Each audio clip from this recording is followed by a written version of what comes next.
தட்டைப்பயிரை வச்சு சூப்பரான புளிக்குழம்பு எப்படி செய்கிறதுன்னு பார்த்துடலாம். ஒரு பேனில் கொஞ்சமாக எண்ணெய் ஊற்றிக்கோங்க. ஒரு ஸ்பூன் வெந்தயம், ஒரு ஸ்பூன் சீரகம் போட்டு ஒரே ஒரு பச்சை மிளகாய் கீரி போட்டுக்கோங்க.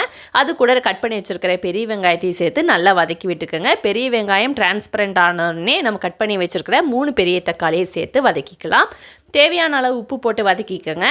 தக்காளி நல்லா மசிஞ்சதுக்கு அப்புறமா நம்ம மசாலா பொடியெல்லாம் சேர்த்திக்கலாம். 1.5 ஸ்பூன் மிளகா பொடி, 2 ஸ்பூன் மல்லிப்பொடி, 1/4 ஸ்பூன் மஞ்சத்தூள் எல்லாத்தையும் சேர்த்து நல்லா வதக்கி விட்டுக்கோங்க. கொஞ்சமாக தண்ணி சேர்த்து பச்சை ஸ்மெல் போகிற அளவுக்கு நல்லா வதக்கி விட்டுக்கோங்க. இப்போ நம்ம வேக வச்சு எடுத்து வச்சுருக்கிற தட்டைப்பயிரை இது கூட சேர்த்து நல்லா வதக்கி விட்டுக்கோங்க. இந்த ஸ்டேஜில் தேவையான அளவு உப்பு போட்டு குழம்புக்கு தேவையான தண்ணியும் ஊற்றி ஒரு 10 நிமிஷம் மூடி போட்டு நல்லா க்ளோஸ் பண்ணி வச்சுருங்க.